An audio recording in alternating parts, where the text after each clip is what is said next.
Hey everybody, welcome back to the studio. Well, it's getting cool here in southern Alberta. The flies are coming inside, so if you see flies flying around, it's just the flies that come in with every customer. Leaves are falling off the trees, and well, fall is here. It also has brought about this video. I get a lot of people every time the fall hits, up until probably June, that come in with the same problems. Now, as I've said in previous videos, I'm not only a photographer, I don't also just own a photo studio and teaching and other stuff, but I own a photo lab. So a lot of people bring me in pictures that they've had done by other photographers that they want printed, and I get a lot of people that have the same concerns, the same complaints over and over and over again. And what is it? It's the shadows that people have on their pictures. Now, shadows can be a couple things. Shadows can be from the bare branches of a tree where the sun is shining through them and going across the subject, whether that be a person, whether that be an animal, whether that be a scene. Shadows can also be caused by the angle of the sun. In the summertime, the sun's up higher. We get less harsh shadows that seem to go across the picture. We get a lot sharper shadows in the summertime.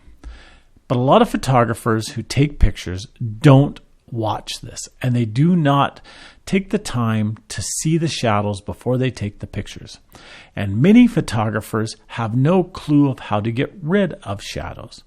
So in this video, I'm going to go quickly through, it's not going to be in depth, on some of the things that you can do to get rid of shadows and things to watch for when you're taking pictures.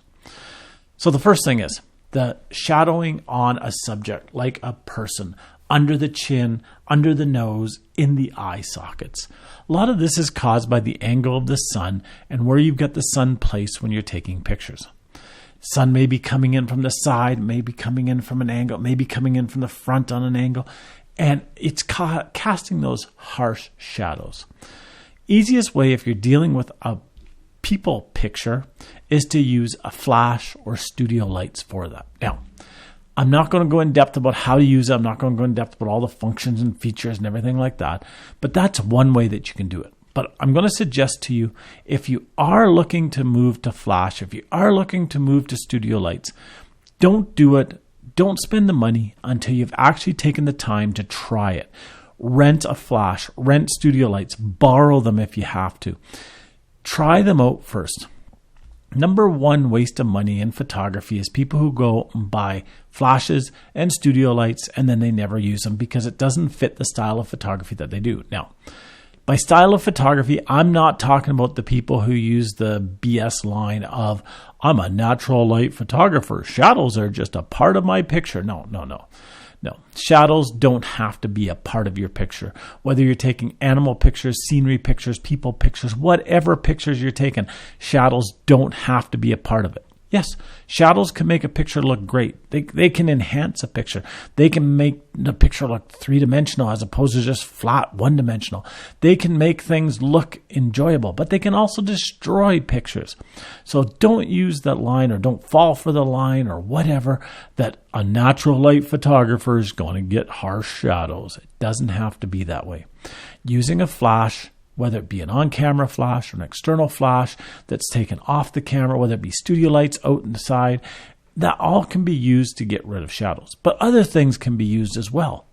A lot of times studio lights won't work when you're taking animal pictures. They won't work when you're taking nature pictures. But you can do other things. You can also do other things with people. You can get bounce cards, bounce sheets, bounce umbrellas, whatever you want to bounce light onto your subject. Again, they have limitations. In southern Alberta, it's windy. Using a bounce card, especially a big one or a bounce sheet or whatever you want to call it, won't work when it's ridiculously windy because it'll just get blown away. So that's something that you have to consider if you're going to go that route. But you can do other things too. You can turn your subject. If it's people that you're photographing, turn them so the sun's coming more from behind them so that it's not casting harsh shadows. Then expose correctly for them. That gets rid of your shadows. You don't have to accept the deep dark shadows everywhere. You just don't.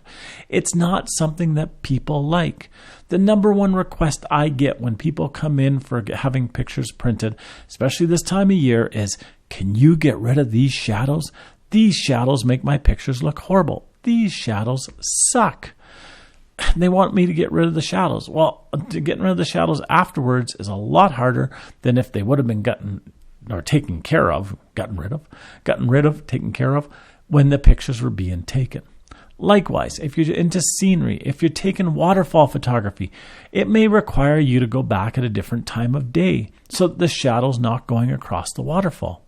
There's a local waterfall here in Waterton Lakes National Park called Cameron Falls that people take tens of thousands of pictures of.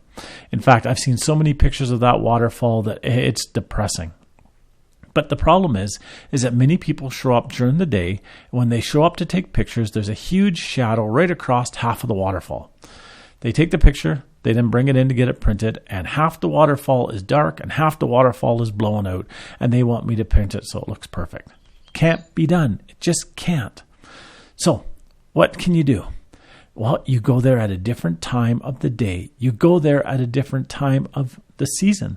You go there maybe in the evening. You go there maybe at night and do long exposure. You do something different. You could also take a flash and you could light it up. You could also take studio lights, light it up with that. You could use a flashlight to paint the falls if it's at night. You could do many things to get the lighting different, but you don't have to accept the dark shadow. You don't have to accept the ruined picture. You just have to be smarter when taking pictures. Likewise with animals. I see so many pictures that come through here, and even online where people are posting their pictures of a beautiful animal, and there's this harsh shadow going across the face or across the body. Looks like the animal was cut in half because the sun was shining through the trees, and the tree left a harsh shadow on the animal. Go get the animal in a different direction.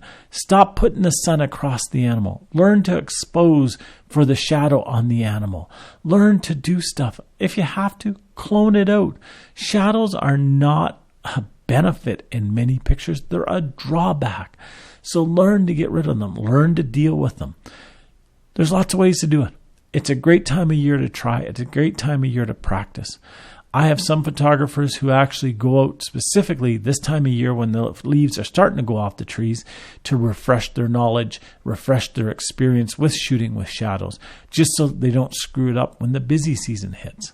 So don't accept shadows, learn to shoot properly, and make your pictures look so much better. Till next time, get out there and take some pictures, deal with the shadows professionally, and we'll talk to you soon. Have a great day. Bye-bye now.